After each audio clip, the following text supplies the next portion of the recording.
नमस्कार जय जगन्नाथ। सुभद्रा योजनार प्रथम किस्तिर 3टी पर्याय सरीगलाणी। कौन आपण वर्तमान पर्यंत टंका पाई पारि नाहांती आउ जानि मध्य पारुनाहांती असुविधा केउठी? तो चिंता करंतु नाही।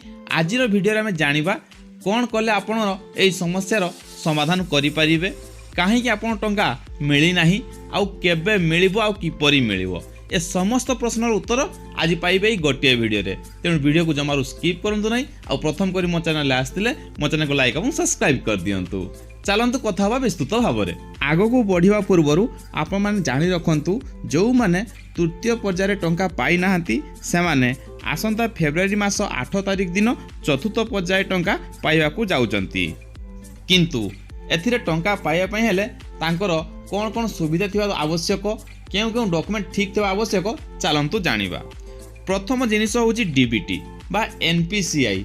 जदि आपन को बैंक अकाउंट रे डीबीटी लिंक नथिबो ताहाले आपन आसंता मार्च 8 रे मध्य टंका पाई परिबे नाही। आउ यार समाधान होची यथाशीघ्र बैंक को जानतु आउ डीबीटी लिंक करांतु। टंका पाइबारे द्वितीय सबुठु बड़ असुविधा हैला ऑप्ट आउट प्रॉब्लम। अर्थात आपण जानतरे हो बा अजानतरे जदि सुभद्रा पोर्टाल को जाई ऑप्ट आउट हो जाइचंती ताहाले आपण एई 8 तारिख मध्य टंका पाई परिबे नाही। कारण ऑप्ट आउट जरिया रे आपण स्वेच्छा रे सुभद्रा योजना रु बाद हो जाइचंती। तेणु आपण आउ थरे शामिल होबाकू हेले सुभद्रा पोर्टाल को जांतु, सेठारे लॉगिन करी आउ थरे ऑप्ट इन हुअंतु, जहा फल रे आपण टंका पाई परिबे। टंका पाइबारे तृतीय असुविधा होची ई केवाईसी असुविधा। अर्थात जेतेबेले आपण सुभद्रा पई आवेदन करिथिले सेतेबेले जदि आपणकर बायोमेट्रिक देई नाहांती ताहाले आपण मध्य एथर टंका पाई परिबे नाही।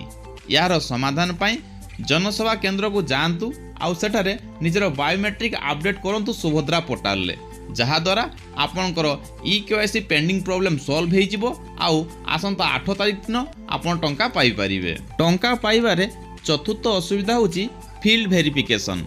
अर्थात आपण समस्ते जानिचंती सुभद्रा योजना रे एक सर्वे चलतिला, जोथिरे कि ब्लॉक रु विभिन्न अधिकारी गाँ को जाउथिले आउ सर्वे करुथिले। सेथिरे विशेष करी जो मानकर राशन कार्ड नाही से मानकु अंतर्भुक्त कराइथला।